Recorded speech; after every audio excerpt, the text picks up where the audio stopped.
Swayam Prabha. Digital India. Educated India.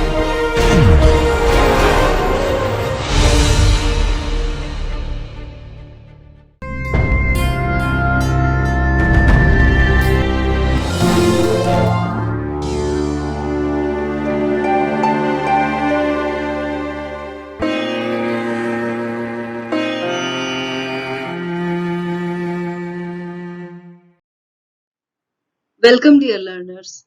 This is a video for the subject of education for the course of Bachelor's in Education, and this paper is Conceptual Foundations of Education. Here we are going to start the topic on Introduction to Education and Related Concepts. And in this lecture, we will be discussing the concept of education, its meanings and definitions.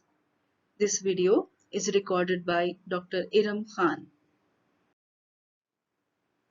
The course coordinator of this video and the presenter of this video is Dr. Iram Khan from Jamia Millia Islamia, New Delhi. The academic expert or reviewer for this video is Professor Jasim Ahmed from Jamia Millia Islamia, New Delhi. This video is produced under the project DTH Swayam Prabha channels of MHRD, New Delhi. Hello my dear learners, I am Dr. Iram Khan, Assistant Professor at IASC Faculty of Education, Jamia Millia Islamia, New Delhi. Today I am going to start a new topic, which is the Introduction to Education and Related Concepts. In this lecture, we will be discussing about the concept of education, its meanings and definitions. So first, let us see the objectives of this particular lecture. So in due course of this lecture, we will be discussing the concept of education and its relationship with philosophy. We will describe the various meanings of education. We will elaborate the different definitions of education given by eminent people, and we will critically analyze the various definitions of education. So first of all, let us see the concept of education and its relationship with philosophy. So the interdependence of philosophy and education is clearly seen from different facts that the great philosophers of all times have also been great educators, and their philosophy is reflected in their educational systems. This interdependence can be better understood by analyzing the implications of philosophical principles in the field of education. So before analyzing the educational implications of general philosophy, we should know the concept of philosophy and education. So what is the relationship between the concepts of philosophy and education? Each one of us has a personal philosophy which we apply consciously and unconsciously in our day-to-day life. So each philosophy reflects a unique view of what is good and what is important for each one of us. So in this sense, philosophy is the system of beliefs about our lives. So the literal meaning of philosophy is the love of wisdom, which is derived from a Greek word philos, which is the meaning of philos is love, and Sophia, which means wisdom. So wisdom does not merely mean knowledge. It is a continuous seeking of insight into basic realities, the physical world, life, mind, society, knowledge, and values. So all these things, the continuum of all these things actually make our wisdom, and then the inculcation of knowledge actually takes us to make us uh, on a way of making our own philosophy. Let us see what is educational philosophy and philosophy of education. So the chief task of philosophy is to determine what constitutes good life, whereas on the other hand, the main task of education is how to make life worth living. So philosophy and education are we can say that they both are mutually reconstructive. They give and take from each other. Philosophy deals with the goals and essentials of good life, whereas education provides the means to achieve those goals of good life. In this sense, philosophy of education is a distinct but not a separate discipline. It takes its contents from education and its methods from philosophy.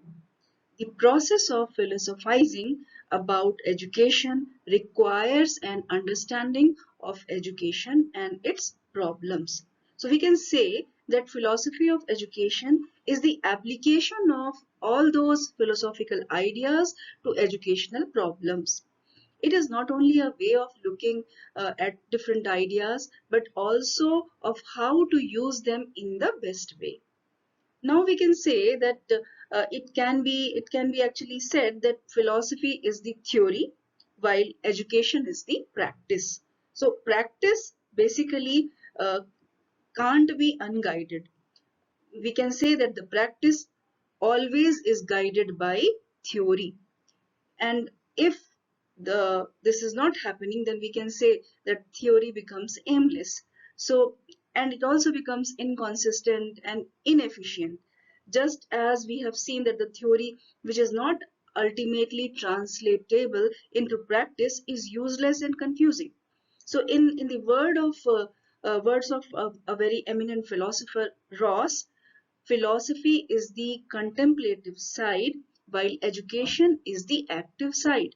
So philosophy deals with the ends, while education deals with the means and techniques of achieving those means. So educational philosophy depends on formal philosophy because most of the major problems of education are in fact philosophical problems.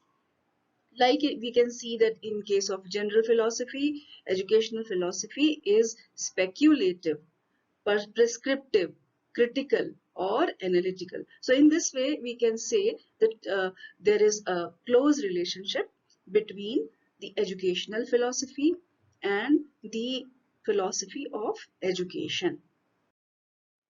Then now let us see the concept of education. What exactly is this concept of education? Education does not mean mere schooling or only giving some sort of transaction of knowledge. To become educated is to learn to become a person, a civilized person. So etymologically, education is derived from the word educare, which means to lead out or to draw out. So, in a broad sense, education refers to an act or experience that has a formative effect on developing character or physical ability of an individual. Education in this sense never ends. We truly learn from experiences throughout our lives.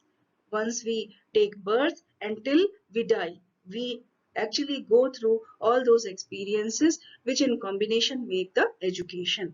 So education and philosophy are inseparable because the ends of education are the ends of philosophy, which we can say in other words is the wisdom, and the means of philosophy is the means of education, which is inquiry, which alone can lead to wisdom.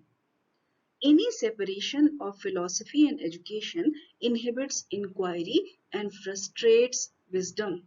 So, education involves both the world of ideas and the world of practical activity. Good ideas can lead to good practice, and good practices reinforce towards the good ideas. So, we can say that each of them are directly proportional to each other. So, in order to behave intelligently in the educational process, education needs direction and guidance, which philosophy can only provide. So we can say that philosophy is not only a professional tool for the educator, but also a way of improving the quality of life because it helps us to gain a wider and deeper perspective on human existence and the world around us. The next point of discussion is the meaning of education. So we have to see the different perspectives in which we are going to discuss the meaning of education.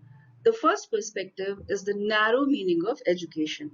In its narrow sense, school instructions are called as education most of the times. So in this process, the elders of society strive to attain predetermined aims during a specified time by providing pre-structured habits of knowledge, or you can say all those things which are pre-structured in the form of in school instructions for the children through different set methods of teaching.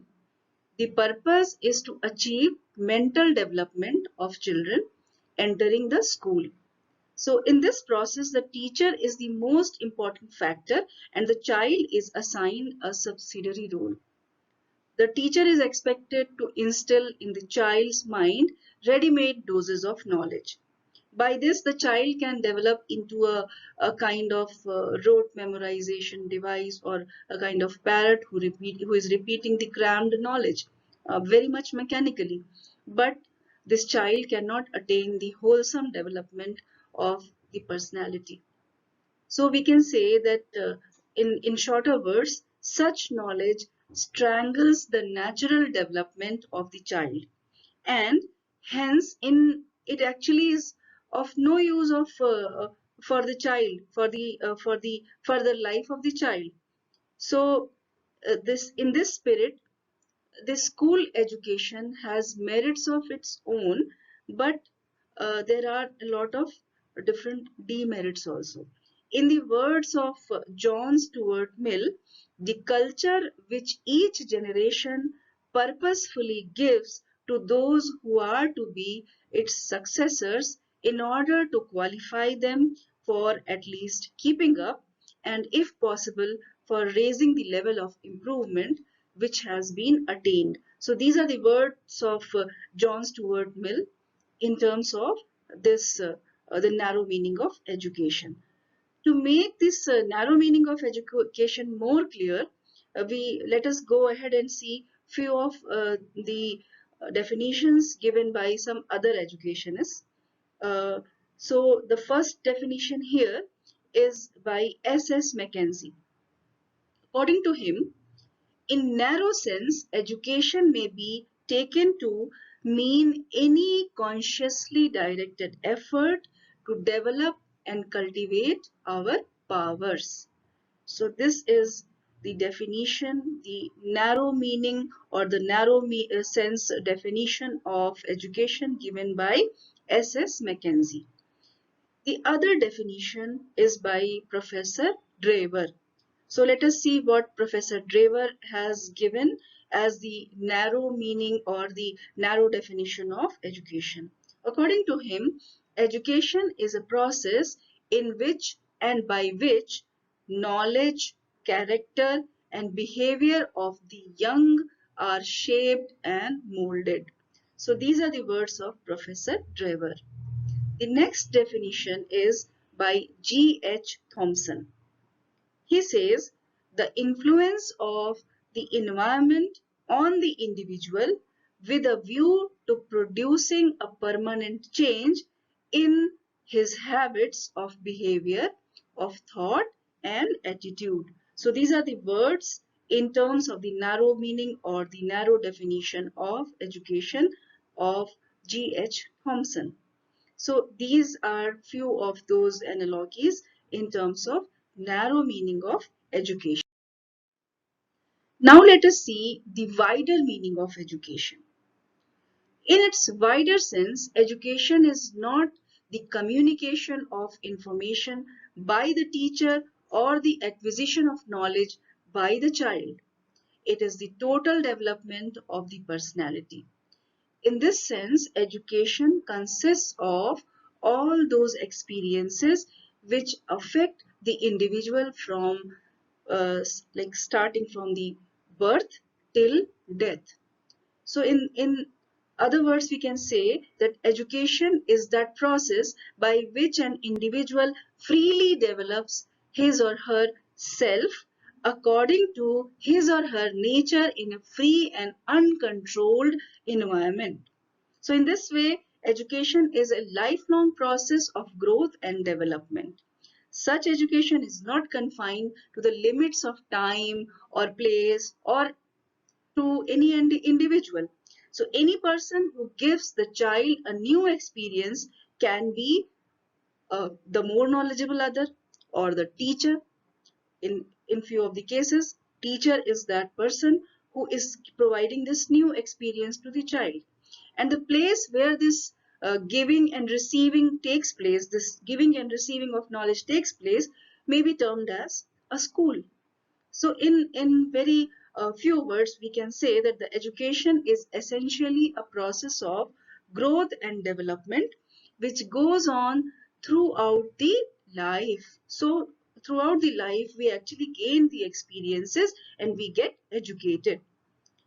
uh, Rousseau exhorted his philosophy of naturalism, keeping his wider concept of education in the central point. So some of the uh, like uh, uh, in case of Rousseau, this naturalism philosophy actually keeps the child at the center and education at the viewpoint. Now let us see few of those eminent scholars and their interpretations in terms of the wider concept of education. Let us see few of those definitions. So the first definition is of S.S. Mackenzie. According to him, in the wider sense, it is a process that goes on throughout life and is promoted by almost every experience in life. So we have seen that S.S. Mackenzie has also given a narrow definition of education, as well he has given the wider sense or wider definition of education, which is actually very much different from the narrow definition. Now let us see the next definition given by our own Mahatma Gandhi. By education, according to Mahatma Gandhi, by education, I mean the all-round drawing out of the best in child and man, body, mind, and soul. So these are the words of Mohandas Karamchand Gandhi or Mahatma Gandhi. So he means that by education, the best of a human being can be drawn out, and it it actually it happens in terms of body, mind, and soul. Then the next definition is by Dumville. According to Dumville, education in its widest sense includes all the influences which act upon an individual during his passage from cradle to the grave. So he also thinks that education actually goes like starting from birth till the death of a person. That is why he says that cradle to grave. So this was the definition by Dumville. So we have seen now the narrow definition, and here we have seen the wider definitions or the wider meaning of education. The next is the analytical meaning of education. So we have already discussed that we have actually seen all those etymological meaning of this word of education, then the narrow and the wider meaning of education. Now let us see that let us try to make the meaning of education more clear by explaining its constituent factors in greater details. So the first point which I would like to mention here will be that education is not limited to knowledge imparted in school premises. So it's a preconceived notion that students get educated in schools, but actually that is not the real education. So education cannot be confined to the process of giving knowledge to children in schools only. Its program goes on from birth till death. We have seen the wider meaning of education, which says that education starts from birth and it goes on till death. So in other words, we can say that everyone learns something or the other throughout the life by various experiences and activities. And all these inculcation of experiences and all these activities constitute education. So this was the first point which I would like to mention. Then the second point is that education as the development of child's innate power. So while explaining the etymological meaning of education, we have made it clear that education is developing the native endowments of a child rather than something forced into the mind from outside. So Edison has very rightly remarked that education, when it works upon noble mind, draws out to view every latent virtue and perfection which without such help are never able to make their appearance. So this particular point emphasizes that whatever is inside is actually manifested by the means of education. So child is actually having certain sort of things, certain sort of knowledge or preconceived things with this child, and these things are manifested or nurtured in terms of giving education to this child. The next point of emphasis is education as a dynamic process. This is where something which is very much interesting. We can't say that education is a static process or it stops at some end. No, education is a dynamic process. Education is not a static but a very much dynamic process which develops the child according to changing situation and times. According to some of the very much important educationists, education is a purposive activity, always pursuing some aim of life to which an individual devotes himself fully. Then the next point of discussion is that education as a bipolar process. Adams, in his book Evolution of Educational Theory, he has actually mentioned that advocating education as a bipolar process is something which can be said, and he has analyzed education in few of those parameters which we will be mentioning. So what were those parameters in which Adams has actually analyzed education, and he says that it's a bipolar process. So what are those points? Let us see. First point is that education is a bipolar process in which one personality acts upon another in order to modify the development of the other. So we can see here that uh, one person, one more knowledgeable other, is transferring some sort of experiences to the other person in order to modify or develop this other person in any sort of or in any area of knowledge. Then the next point is that the process is not only a conscious or like it's not only a conscious one but a deliberate one. We can't say that it's not a consciously done process. It's a it's a consciously done process. Somebody is willing to educate another person. So the educator has the clearly realized intention of modifying the development of the student or the person to whom he is trying to educate. Then the next point of emphasis is that the means by which the development of this person who is receiving the education is to be modified. Actually, it is in two folds. The first one is the direct application of the educator's personality to the personality of the receiver.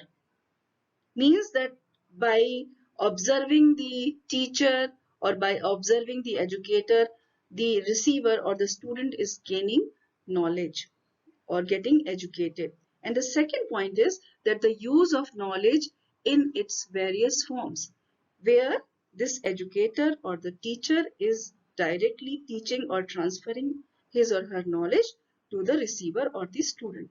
So these are the points which were discussed by Adams. Once he said that education is a bipolar process. Education is a bipolar process, which is something which is mentioned by Adams. So these were those points which he emphasized while saying that education is a bipolar process. At one end is the teacher, at the other end is the child. So while talking about the analytical meaning of education, the next point of discussion can be, which is actually said by John Dewey, that education as a tripolar process. So just like Adams, John Dewey also regards education a process of development. The difference of approach between John Dewey and Adams is that while accepting the psychological view, Adams emphasizes the importance of teacher and the child, whereas John Dewey emphasizes the sociological viewpoint also. So we can say that according to John Dewey, education has two aspects. The first one is psychological and the second one is sociological. John Dewey accepts the contention that education of the child should be according to this child's native endowments, but further he asserts that the development of a child does not take place in a vacuum. Actually, there is a surrounding environment or society which is very much important whenever we are educating a child. So it takes place in and through the society in which the teacher and the child both live. So we can say that it is the society which will determine the aims, contents, and methods of teaching. So in this way, the process of education contains three different poles, which are named as the teacher, the child, and the society. So these three factors actively cooperate in the efficient and successful working of the educational process. Now let us come to the true meaning of education. What exactly is the true meaning of education? We have seen the narrow meaning, the wider meaning, then the analytical sense. But we have seen that none of them is the true meaning of education. Like some sort of areas are discussed in narrow meaning, some are in wider meaning, and some in the analytical sense. But what exactly is the true meaning of education? We have seen that in the narrow sense, education is a formal, conservative process, mainly confined to school campus. This formal process neglects the basic tendencies, interests, and capacities of children and forces down predetermined habits of knowledge through different set methods or different methodologies adapted by the teacher. So we can say that it does not promote the natural development of the child. In the wider sense or in the wider meaning of education, education becomes a vague and informal process aiming at nothing but allowing the child uncontrolled freedom for different type of activities. Through such a process, it is not possible to inculcate social, moral, and spiritual values in children. So we can say that both the processes are one-sided and emphasize the two different extremes. The real concept of education is a synthesis of these two processes, both the wider and the narrow. So this synthesis will develop the child to the uh, basically fully educated according to this child's inherent tendencies, which with different emphasis or with emphasis on concurrent development of society, of which this child is an integral part of. So such an education will develop both the child and the society to higher and higher positions of glory and cultural eminence. So we can say that uh, if we want to conclude a true meaning of education, we have to take the best of the both, and we have to make a kind of combination of different phenomenons while defining the education in its true sense. Uh, Now let us see that what exactly we can do while defining education in its true sense or the true meaning of education. So we have seen that it's clear that that education is a process of growth and development. However, it makes this concept more clear by different definitions which are given by people of eminence, but we can categorize these definitions into several categories. The first category of definition of education in its true sense can be, the category can be education as a process of drawing out of innate powers. So in this category, which is the education as a process of drawing out the innate powers, the first definition is of Socrates. Let us see what is this definition.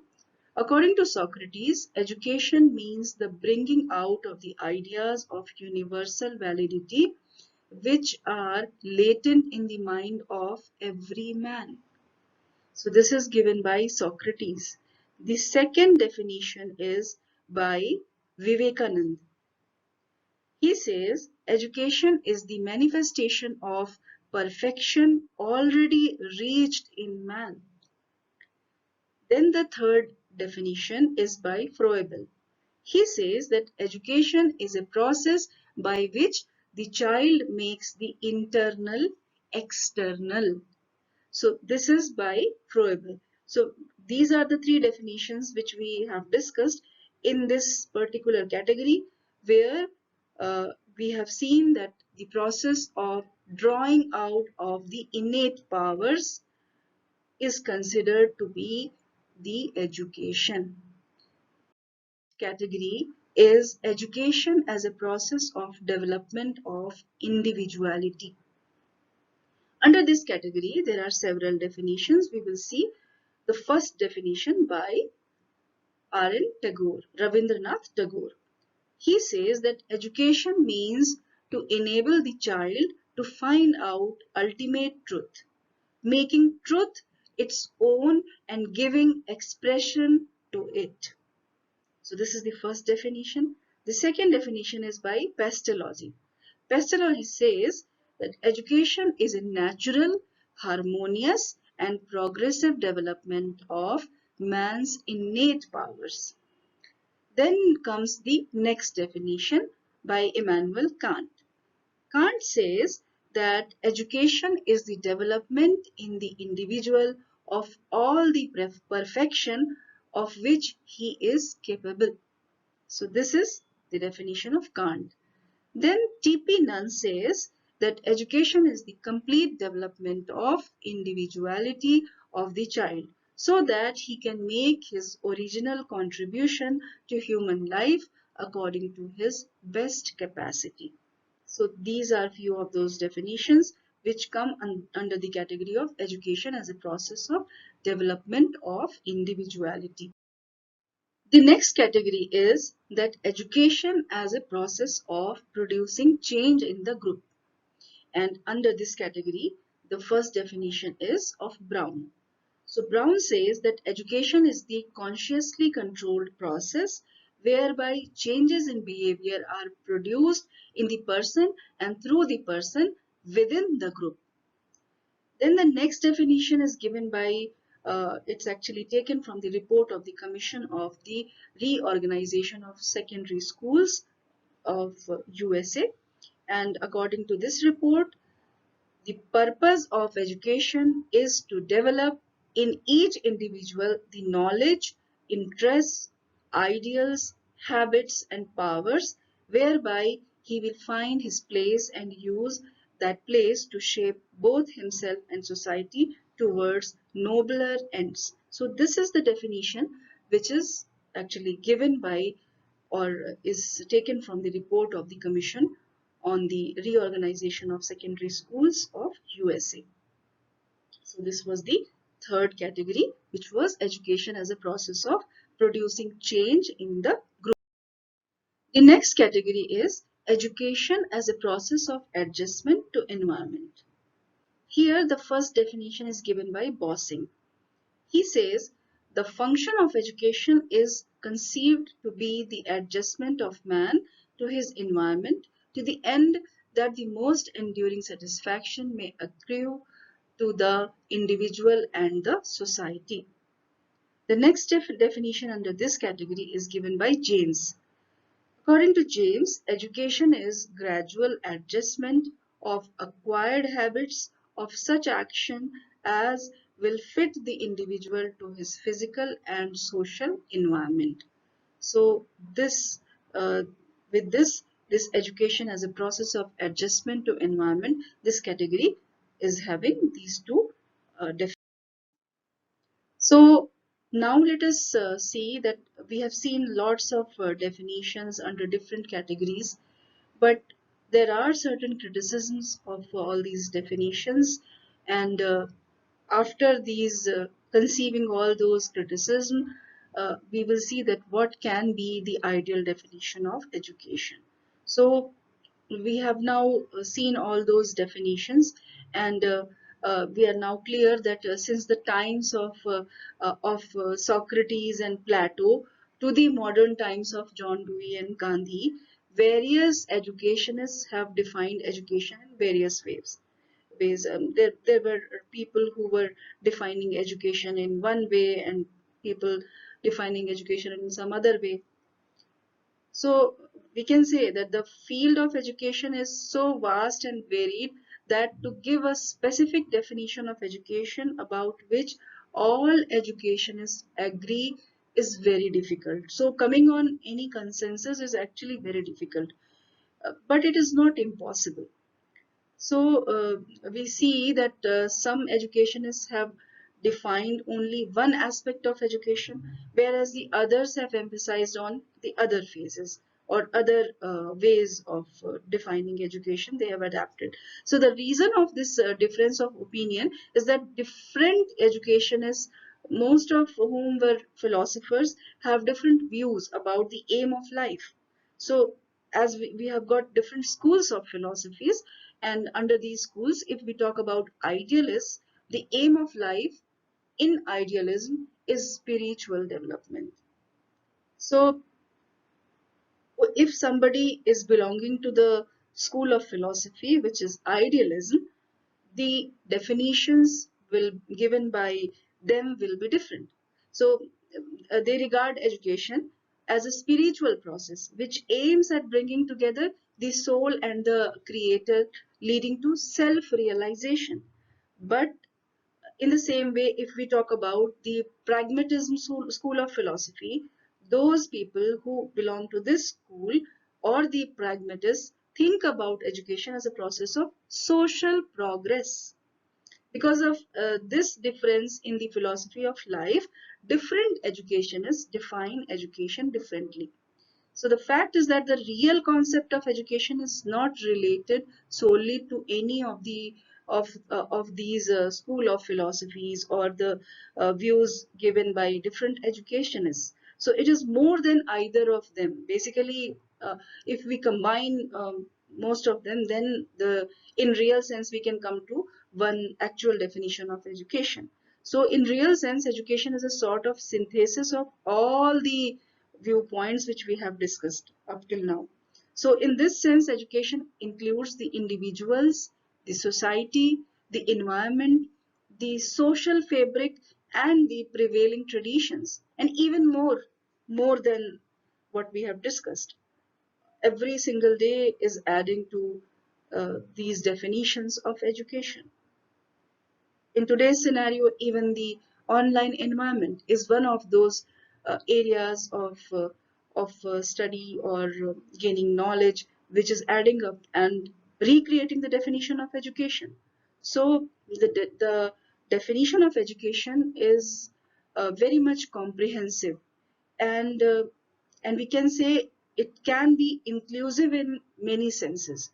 So we can't say that this one is the ideal definition and this one is not the best definition. So these were the like the criticisms which were done for the different definitions of education. If we try to make a true definition of education, what will be it look like? So the different meanings of definitions of education, as we have seen, lead us to the conclusion that education should have a comprehensive definition. So education may be defined as a purposive, conscious or unconscious, psychological, sociological, scientific and philosophical process which brings about the development of the individual to the fullest extent and also the maximum development of society in such a way that both enjoy maximum happiness and prosperity. So we can say that in few words, we can say that education is the development of individual according to this individual's needs and demands of society, of which this individual is basically a part of. So according to like if we talk about some definitions which are near about this all these characteristic features, T. Raymond has remarked that education is that process of development in which uh, consists the passage of human being from infancy to maturity, the process whereby he adapts himself gradually in various ways to his physical, social, and spiritual environment. So you can see that there are a lot of components which Raymond has actually included while remarking on education or while giving his own definition of education. So to a certain extent, we can say that this definition looks good. These are few of the references and suggested links which were referred while creating this lecture.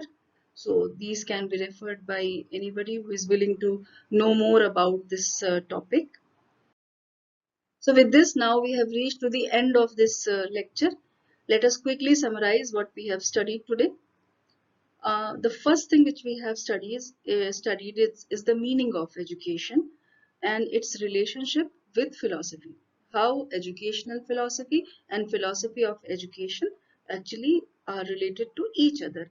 How they actually dwell on each other for making the life of an individual better.